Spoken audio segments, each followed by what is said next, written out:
Hey everybody, it's Evan with SpawnWave Media, and today I'm going to bring you a product review for the Aukey KM-G4 RGB Mechanical Keyboard.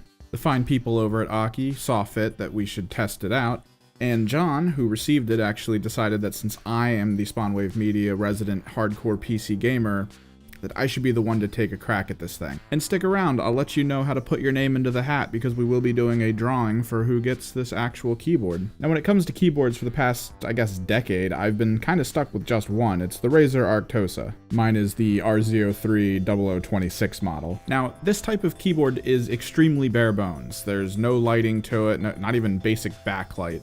It does have some interesting functions for gaming, including anti-ghosting around the WASD key cluster, which is to say you can press almost any combination of keys there and not one will override any of the others, which is super useful for a lot of the games that I play. It also has a few basic media keys, but other than that, it's pretty much a standard keyboard. I picked it up over the holidays for like $40. Normally, for some reason, it sits anywhere between $60 and $100 depending on who you're buying it from.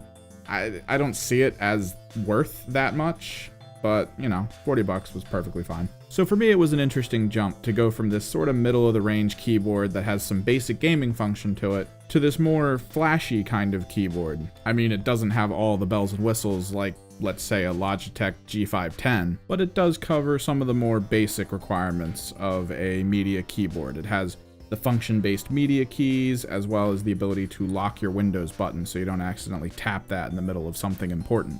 Along with that, it does come with a program that lets you set macros for the keyboard itself, as well as even set up what type of color you want certain keys to be. You can actually customize it fairly well. And for the price tag I've been seeing of what is about $70, that's not that bad. If you're the kind of person who likes a stock car that has, you know, street glow attached to it. And honestly, I'm guessing that's who this keyboard is for. Because when I look at the comparable keyboards currently on the market, I believe the higher end one that's close to this would be something along the lines of the Razer Ornata Chroma. Now yes, that's comparing an $100 product with something that's been marked down to about $70, but the normal price for this Aukey G4 is about and around $86 from what I can tell. This of course depends on where you're getting it from. And if I compare the full price point, that's only like a $14 difference. That $14 buys me a mechanical keyboard that actually has an interesting function to it. It has a membrane surface as well, so the actual keystrokes feel softer, but still maintain that mechanical click that a lot of gamers like. On top of that, I also gain access to the Chroma system, which allows me to use other Razer products and have the colors sort of coordinate between them. I would also be able to stick to the mid-height keycaps. Now, the Arctosa that I use has mid-height keycaps. It's kind of like a low-profile laptop keyboard almost, and that's all preference, just like color overall is a preference anyway. What isn't a preference is the anti-ghosting though. In all the writings I've found for the Aukey G4, nothing clearly states that there's any kind of anti-ghosting to the keys. And in my time with it, I never really noticed any problems with hitting keystrokes until recently. To put it through its tests, I decided to continue playing Gigantic. It's a game I've been stuck on for a while. Fun, fantastic, I've been enjoying it. And I don't exactly consider it to be a pretty elaborate game. There's not a lot of keystrokes needed at any point in time, just some basics, WASD, occasionally hitting Q and E, Shift, and Spacebar, and that's about it. And recently, when I was playing, I did notice occasionally when hitting either Q or E, it wouldn't actually trigger. Now, that's kind of life and death in these kinds of games. And that even doubles up at the higher end of real-time strategy. So, for me at least, that $14 buys me one thing I prefer, one thing that, when related to the core of this, the whole there being tons of colors, combinations, and animations, there's actually a slightly better function for the Razer product. And then something I feel no gaming keyboard should be without, the whole function of anti-ghosting, the very core of why I use these types of keyboards. I don't want any keystroke to be missed ever. And, oh yeah, also a built-in USB 2.0 port that you can have right there on your keyboard. I was talking to John about this, and we were trying to see kind of like where this would land in the industry as like a keyboard someone would want.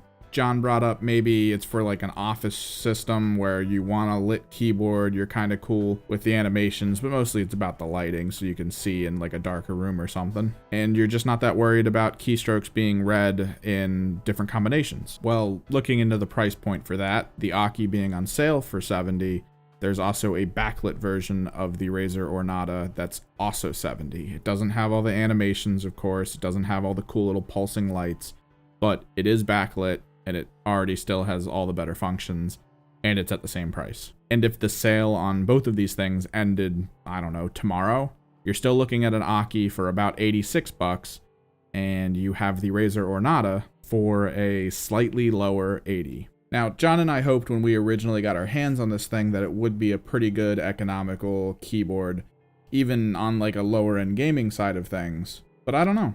I looked into it and it doesn't appear to be. Even the switch types, which that was a whole new world for me to actually research. I'd never really been 100% interested in mechanical keyboards until recently, and finding out that Aukey said that these were brown switches gave me a little bit of a reason to go like, the hell's a brown switch? Now, from what I found, there's a couple kinds of brown switches, but all their lifespans claim about 50 million keystrokes. The manual that came with Aukey's keyboard claims it has about 60 million, so it kind of falls in line. Now, the mecha membrane technology that Razer uses, they haven't been able to properly test it to get a real number out of it, but even the core basic switches that Razer uses, which are all made in-house, tend to hit about 80 million. Now, yes, those numbers are just absurd. You probably shouldn't even think of them when it comes to actually using the keyboard.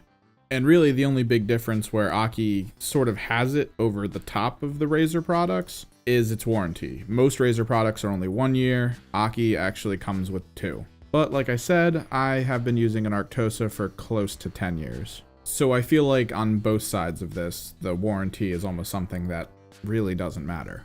And this does kind of suck. When John told me we were getting this, I was also hoping that we were going to be able to bring you guys something interesting, cheap, kind of worthy of your attention. And maybe if the developers of this type of keyboard at Aukey are listening to this, all you really got to do is just look into guaranteeing keystrokes, really, in my opinion. Like, I don't mind any of the other aspects of it. If the keystroke guarantee is there, this would be a perfectly fine keyboard for me. That all being said, I'm certain it could become a perfectly fine keyboard for one of you. I managed to talk John into basically giving this away, as well as a bunch of other things we're going to be getting here in the near future. But for now, be sure to subscribe to the channel, leave a comment below, and you'll be entered into a drawing for who we're going to ship this thing off to. More info for that will be in the description below. I know I was a little harsh there, but it's not the worst keyboard, and I mean, come on, free makes everything better. Thanks for listening. This has been Evan, signing off.